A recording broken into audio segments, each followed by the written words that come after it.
Okay, Rob Kepple.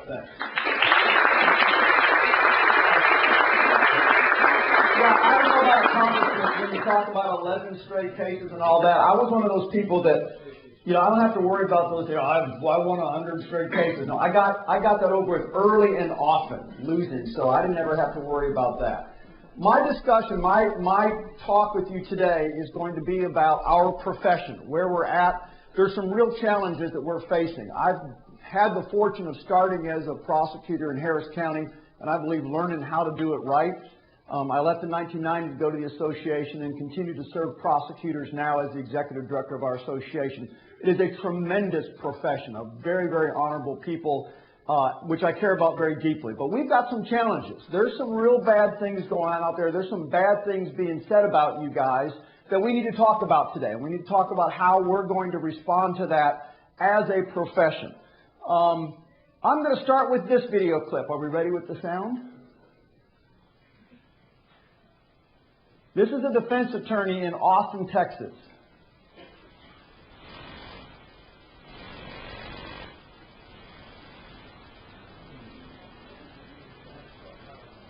Let's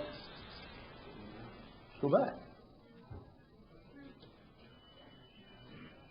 It's too good a clip. Yeah. No, I cannot do what this guy does.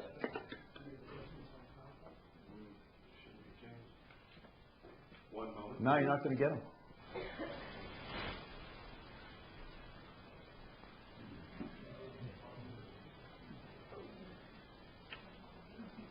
Let's try it one more time, then we'll just proceed. All right, you guys just watch this for a second, all right? This is Adam Raposa. Adam Raposa is a very colorful lawyer in Austin who once spent about 90 days in jail for making a masturbatory gesture in front of a judge after the judge denied one of his motions. Right now he's talking about how important it is to be a lawyer. This is his television advertisement because he represents his client, and if you're standing in the way of his client, if you're a prosecutor, you're in his way. And he cannot stand it if you're in his way, and that's his advertisement. Nice, huh? And you wonder why we are in trouble as a profession as prosecutors. It makes absolutely no sense, but that's the guy. Now, I'm going to talk a little bit about this report today. This is the report that we issued as an association about prosecution. We don't, as an association, speak for prosecutors. You speak for yourselves. But we try to help give you the ammunition and the information to do that. And in a very rare event, we put together a report talking about prosecutorial misconduct. And we're going to talk a little bit about that today and where we're going as a profession. Let's start, though, when we talk about what it means to be a prosecutor, let's start with, here we go. Let's start with some sports analogies, because, we all grew up playing sports. I don't know whether we're going to get to see or hear this audio, but I can play the video. We're not going to get audio on it, but I don't care. Who here watches the Tour de France? Yeah, after Lance Armstrong, no one really watches it. But, okay, this was a couple years ago. That's a guy by the name of Andy Schleck. He's leading in the Pyrenees. He's almost going to win it. This is the last stage. He's climbing. Things are going great, but something goes terribly wrong. All of a sudden, the chain slips on his bike. His chain is broken, and the guy right behind him, Vinokurov, and another fellow, Alberto Contador, who won the race because Andy Schleck's chain slipped, takes off and leaves him behind. And by the narrowest of margins, because of that damage to the yellow jersey, the guy who has the yellow is the leader, because of the damage, he didn't get to win. Now, bike aficionados, what was wrong with what happened there? The announcer said, well, this is when fair play gets thrown out the window, fans. Why? What was wrong with that? Who knows? Unwritten rule.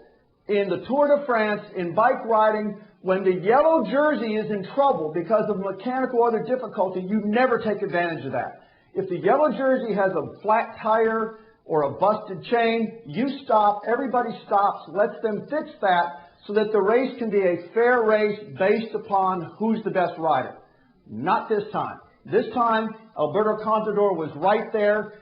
Yellow jersey had trouble. He couldn't resist. He took off. The announcers lamented, well, fair play is out the window. So, you know, we kind of learned that.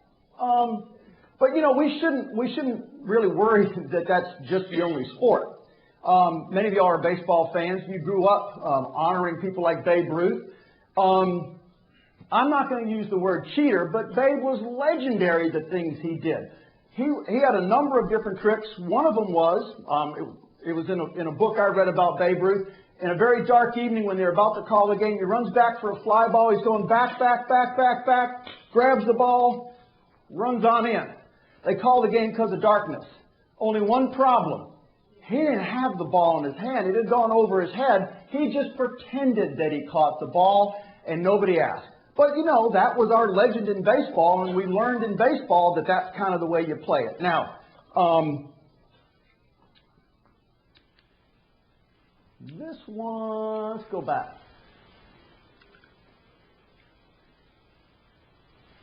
Anyone remember this? This is Derek Jeter. A couple of years ago. If you look real closely, it looks like he gets hit by the ball, doesn't it? But look again. Where does the ball hit? It hits his back. All right? Doesn't hit him. Now, when he runs to first base, he does this. He's running to first base like this, and he's holding it, and the trainers are coming out, and he's looking at the trainer, and the camera catches. He's got a big smile on his face. He gets to first base by faking to be hit. And you saw this year in baseball a couple more times. There were at least 2 occasions where baseball players clearly did not catch the ball. There was one where the guy did the Babe Ruth trick, and the ref or the umpire didn't look in his glove to see, and the ball was out in the outfield. And another one where the guy dove into the stands, the ball's rolling around, the cameras catch it, grabs the ball from under here, and then holds it up, and they call him out. It's what we expect. It's kind of what we expect. It's what we raise our kids to do. Finally, and this is one you're going to really enjoy. Oh, it's soccer. No one cares about that one. Football, all right? Football, the legendary "this is the wrong ball" play. How many people have seen this videotape? He goes under center. Everyone set. Oh, coach, it's the wrong ball. I'm holding the wrong ball here. Gee, coach, what am I going to do? Oh, he's going to run. Now, what you don't get in the audio, since there's no audio here, is the parents are cheering wildly. This is like the best play ever. The coach ran this play, set up a trick play, so the other kids are going, what the heck? You know, fair play. It's a little different, isn't it? We kind of teach ourselves in sports that kind of stuff is really okay. Well, and I learned a little different. I learned a little different when I came here to the Harris County District Attorney's Office. You all know who this guy is. I'm glad he was here today. I wish he was here so I could tell stories about him to his face, but I got to get most of this right. Some people say he's kind of gruff, a little bit outspoken. I've heard rumors that he once prosecuted his own mother. That's a rumor. It's a legend. It is a legend, though. He prosecuted some FBI informants or somebody once. I mean, the guy was unscrupulously honest. It's my understanding when you called him, Mike, you probably got his phone number out of the phone book because he was actually in the white pages, his home number. You could call him. He'd talk to anybody when you called. But I can recall, I think maybe for me the defining story about this fella is a case by the name of Pedro Oregon, which is a case he had towards the end of his career. In fact, I talked to Ed Porter, who's in the back. He's retired now, but he was the one who actually handled it, and I talked to him about the case a little bit. And as I recall, I'm going to get the spirit right. I'm not going to get everything, all the facts right. It's kind of a cop gone bad deal. You've got a group of gang officers who pulls a guy over in the middle of the night on the side of the highway. They're looking for dope. There's no dope. There's just all sorts of paraphernalia. They decide they're going to use that guy right there on the spot, flip him into a CI, and they're going to do a knock and talk on the dealer's house. Now, is that really a good idea, using a guy who's drunk on the side of the road? They pulled him over for DWI. Is it really a good idea to use that guy and run straight over to somebody's house, especially since you're the gang unit and you haven't checked in with narcotics? Probably not a good idea, but they decide they're going to do it. So they get a little team together. They do a briefing. It's not a very good briefing. Not everybody really understands what's going to happen. But the drunk CI is going to walk up, he's going to knock on the door, they're going to get the door open, then he's going to fall to the floor, just drop, and then the officers are going to do some talking. Now, some think they're supposed to go in, some don't know, but the first guy in the line thinks he's going in. So they go to the door, they knock, door opens, Raphael Oregon's there, the CI dutifully drops to the ground. First officer says, that's my cue, I'm going in. So he goes in. Well, what do the other officers do now at the front of the train's going in? Yeah, you can imagine. They're all kind of heading on in the door. Raphael Oregon, he drops to the ground as well. They see a guy peering out of the door in the back of the apartment who slams the door. They head on back down to the back of the darkened hallway. They kick the door, and the first officer at the door screams, gun. Right after he screams gun, bam, there's a shot. Well, what do the officers do when they're being shot at? They shoot back, right? I think about 36 times, actually. And Mr. Oregon, Pedro Oregon, who was in the back, who did have a gun, by the way, did not shoot it, was shot about 12 times in the back. All right? Didn't shoot. What the officers didn't know at the time is, yeah, maybe it was a drug house, but as it turns out, they had been robbed just days before. So in the middle of the night to go into the drug house, it might have been totally reasonable. Mr. Oregon thought they were being robbed again. So that case is now going to the grand jury, and it's being watched closely by this community. It's a huge case, as you might imagine. Here's a guy who really didn't do anything wrong, got shot in the back 12 times by police officers who never should have been there in the first place.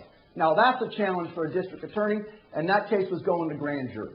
That's the kind of challenge that you have here in Houston on a regular basis. All right. Well, we'll get back to that story in a minute. I prosecuted here in the 80s, and many of you all did too, and you knew it was bad. Judge Poe gave a talk, and he used to use this phrase for how bad it was in Houston. He used to talk about how every time you go to the 7-Eleven, you'd say, "Cover me, honey, I'm going in for the milk." And, you know, from what I can tell, from back then, it was really bad. I mean, it was really bad. There was a lot of crime in this city. We were being eaten up in the early 80s. Crime was the #1 issue in the country, in the state, in this county. I mean, upwards of 1,000 people were being killed. 2 store clerks, it seemed every weekend, were being shot in robberies. And the public really was looking for a superhero. They were really looking for somebody who could defend them against what was going on the streets of Houston. And I got to tell you, it was you. It was you. It was the prosecutors. It was the district attorney's office. At that time, I believe the public was really looking for us to take care and to protect them, and it was a heck of a job. And look at the crime rates. I mean, heck, in the 1960s, it was nothing compared to 1985 and 1990. The crime index had just absolutely skyrocketed, and for y'all who were prosecuting back then, you knew that. It really felt like a battle zone. And who was there? Mr. District Attorney. We don't got the sound. I might play it for you later, but there was an old radio show called Mr. District Attorney, Champion of the People. And it was a 1939 radio show, and it really was kind of what we were all doing in 1980. In fact, I've seen a bunch of these comic books out before that period of time. There's actually one where they're fighting gambling, and there's one where they're fighting gangs. It's all the same stuff. There's one where they're fighting graffiti. The DA actually has a whole comic book about fighting graffiti, but the DA was the guy. What was the turning point in Texas? I think it was this guy right here. Y'all know who that is? Kenneth Mcduck. Mcduck had been on a death row for a number of murders. Really bad guy. Really, really bad guy. But had been paroled after the United States Supreme Court had basically held our death penalty scheme unconstitutional. A bunch of people got basically commuted to life. And back then, life in prison meant you were eligible for parole after 15 years.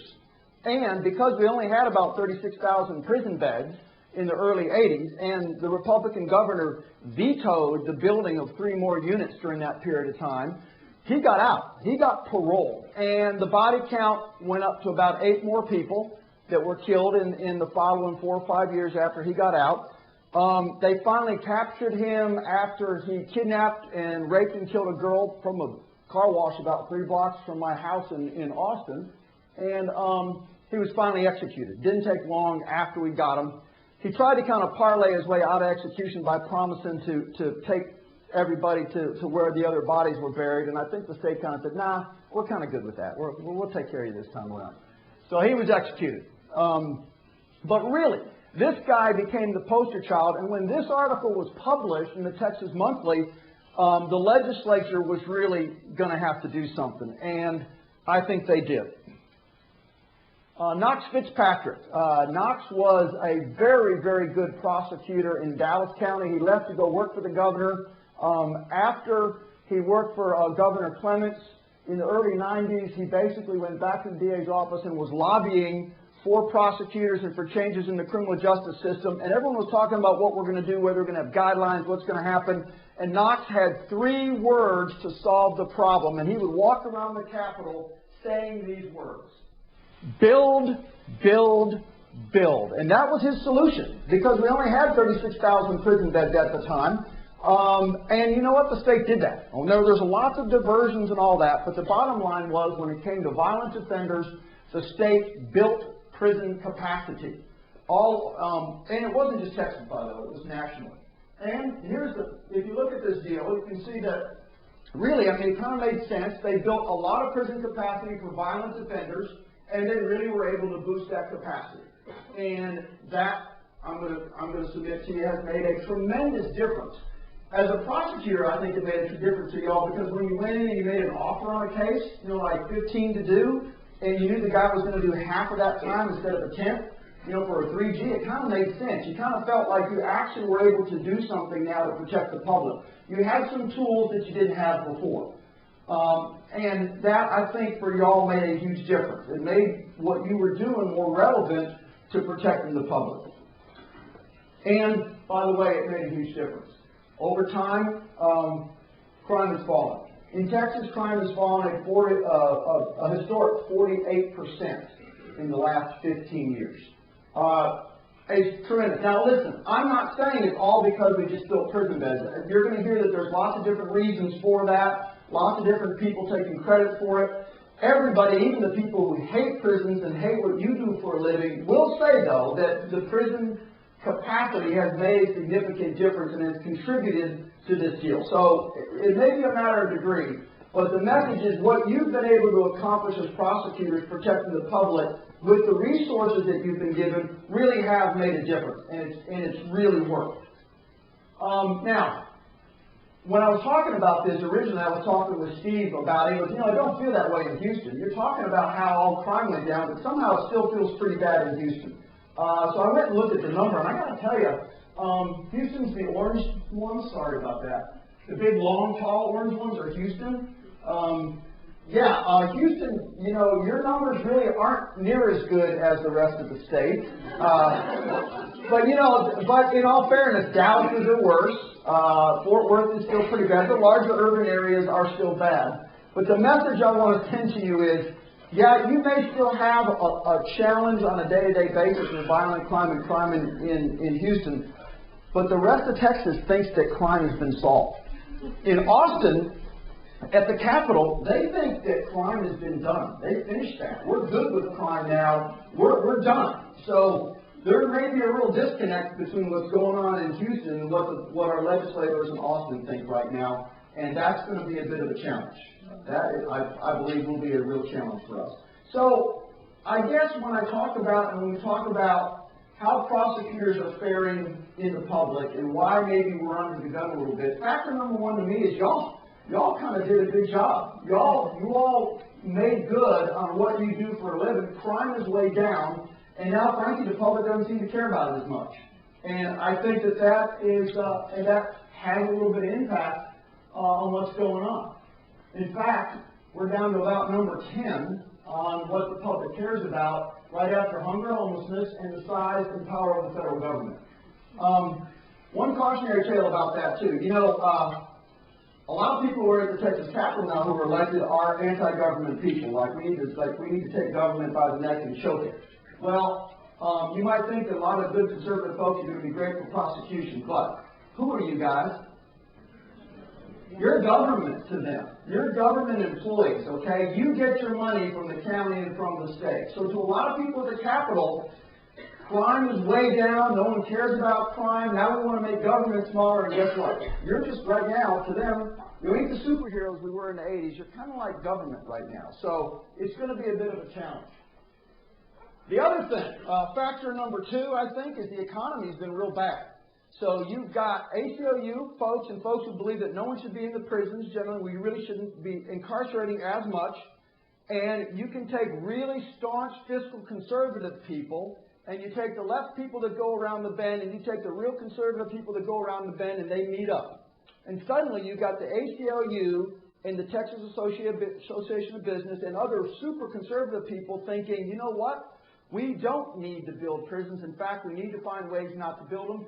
And you get a new organization called Right on Crime, which is really just one person and a website, but it sounds like it's huge.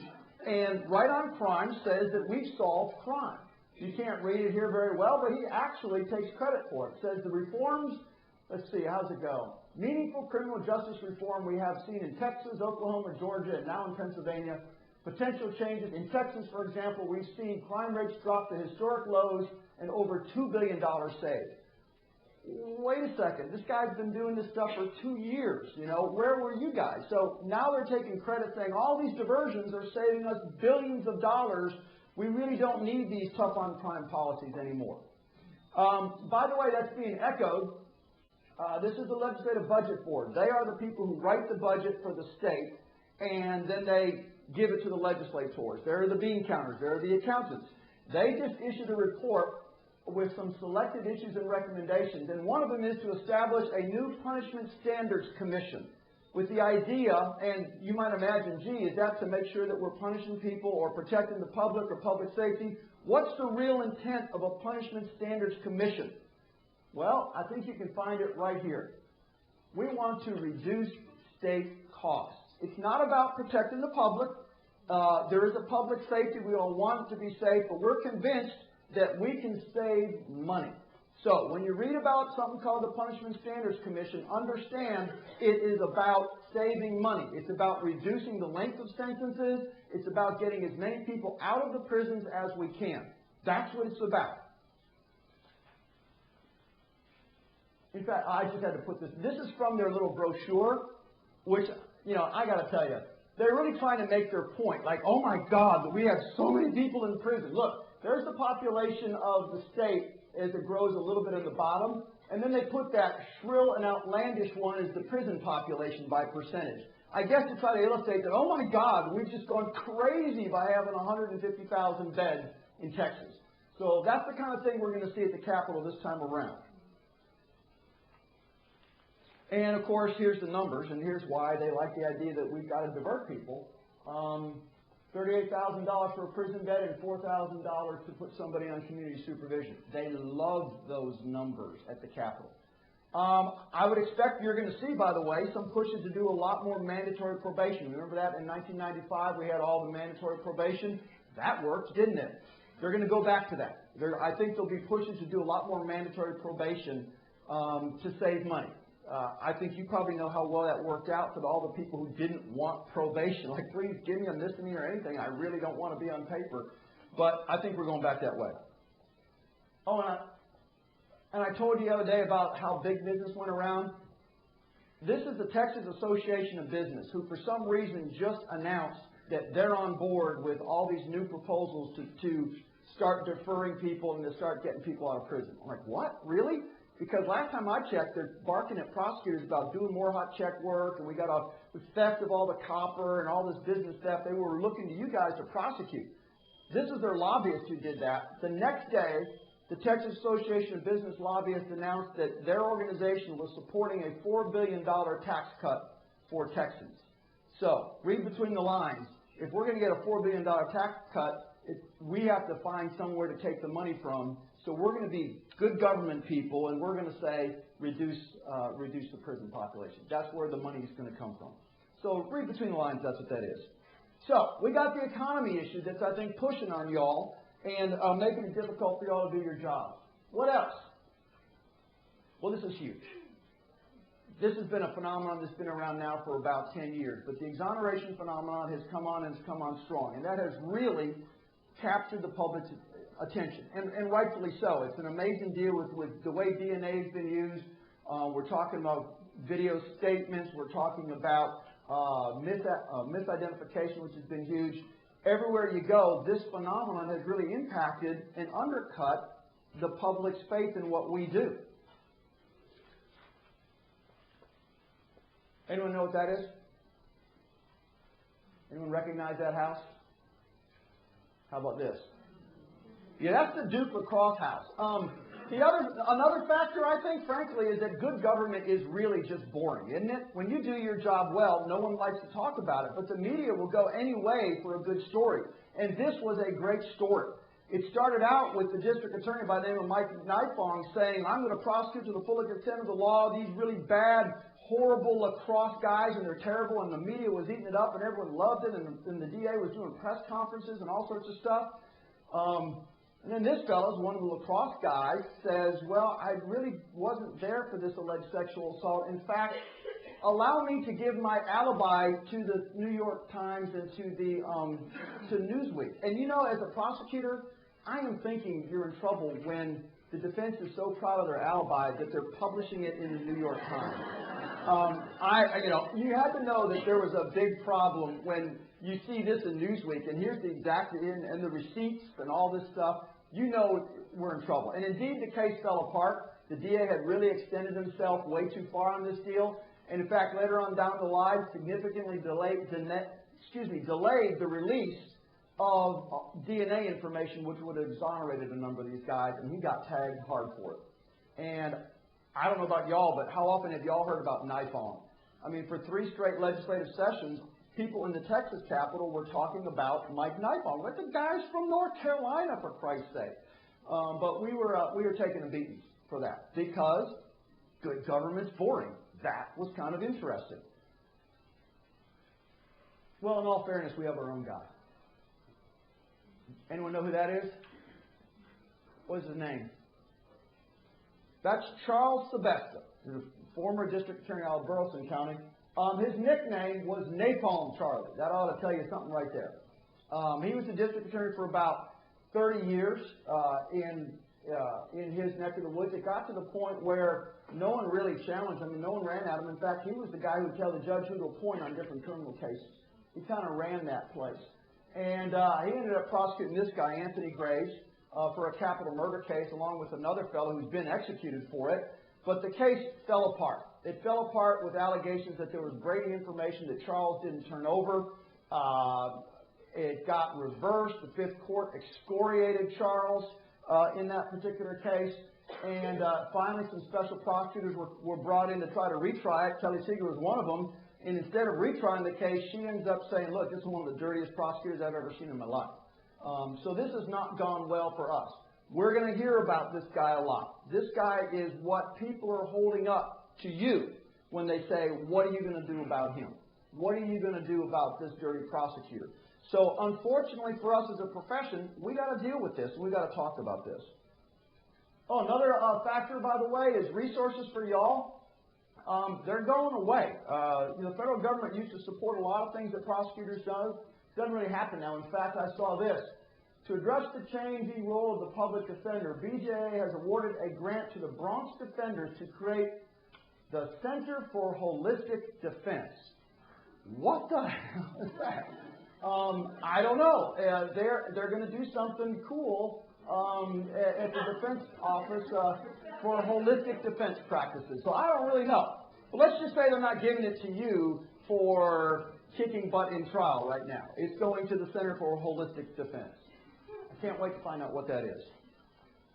All right, the sixth and final factor. What has been, as a profession, and many of y'all are pretty new and don't know these people, what's been our response to the exoneration, to all these other problems, to new DNA that gives us a chance to test things? I got to tell you, our response as a profession has not always been that great. Okay, we've had a couple of bad incidents come up recently that we got some explaining to do. That's Lynn Switzer. Lynn Switzer was the district attorney up in Tampa. Tough cowgirl all the way. In her mind, a deal's a deal. And she had a fellow by the name of Hank Skinner, who 15, 20 years ago, when he was tried in a really bad capital case, his attorney said, stop testing the DNA. It's hurting us. I don't want any more of this stuff tested. So we stopped testing it. Well, now, come the final appeals, who wants all the testing done, right? The defense. Well, in Lynn's mind, a deal's a deal. You didn't want to test it back then. You can't change the deal now. So she stuck to, deal's a deal. We are not going to test anymore. She went all the way to the Supreme Court on that on her own dime because the AG wouldn't represent her in a 1983 suit to fight testing on that case. She fought it for 3 years. You maybe read about it in the paper. People were thinking, why don't you just test it? More than one district attorney called her and said, Lynn, you understand that if you test that stuff like today, you can get this guy executed within 3 or 4 months. Let's get it done and you can get to the final result a little quicker. She said, nope, deal's a deal. I'm going to stand on principle. Well, she finally wore out. She ran out of money. She quit the job as DA. She's no longer DA there. We got a new DA. And the AG took over the case and said, oh, we're going to test everything. So, the AG tested everything. What do you think the result was? It's more Hank Skinner than it's ever been before, okay? So I got to tell you, that kind of recalcitrance didn't help us. This fellow is Lee Haney, the former district attorney from Brownwood. Yeah, you won't know Lee either, because he's not the DA anymore. Back in the 90s, he had a fellow by the name of Ricky McGinn. Real bad guy, real bad murder. And once again, there was some stuff that hadn't been tested for DNA. A lot of it had, but there was a lot of blood. And Barry Scheck came in and said, look, he's only been on death row for 7 years. He's way below time. Let's take 6 months and let's test the rest of the stuff. And Lee Haney said, nope. I'm representing the victims in this deal. We had a good, solid case, and we're going to try to execute them. And Barry said, come on, dude, test it. It's kind of final. And Lee said no. And they fought and fought and fought and fought. The governor finally stayed the deal, and they tested it, and it was more Ricky McGinn than ever before. And Ricky gets executed, and Lee promptly loses his job, gets unelected by the public that he thought he was representing, because they really didn't like the idea that he dug his heels in on, like, ABC and Good Morning America. This fellow, many of you know him, John Bradley. He was the former assistant DA here, a brilliant guy by all accounts, pretty hard-headed guy, too. He was representing the state in a case by the name of Michael Morton.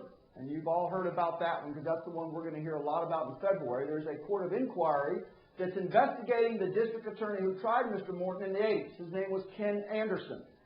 Mr. Morton was accused of killing his wife in the early morning hours while she slept in bed and then going to work. Mr. Morton said, I didn't do it. I was at work. I didn't do it. Ken Anderson tried the case, got life in prison, and there was some evidence that was never tested. One of the pieces of evidence was a red bandana, which was found at a construction site 100 yards behind their house. There was some new construction going on back there, and the family had collected that. It had never been tested. Barry Scheck, the Innocence Project, wanted that tested. And John Bradley said no. Legal and ethical. He said, no, you can't tie that to this crime scene. We're not going to test it. It's too far out. We're not testing this deal. And he fought that for 6 years. He fought that testing. He said, there's no way we're going to test it. Finally, a court ordered the testing, and the bandana was tested, and what happened? Yeah, the victim's blood, the woman's blood's on it, and not only that, there was DNA from a guy who was linked to 2 other murders in that area about the same time. In other words, it was a serial killer and a random killing. Talk about shocking the world. I mean, that stuff never happens, but Mr. Morton got lucky. And he got out based upon this bandana. Ken Anderson is going to, there's lots of allegations now that there was a lot of Brady information that was hidden in that case.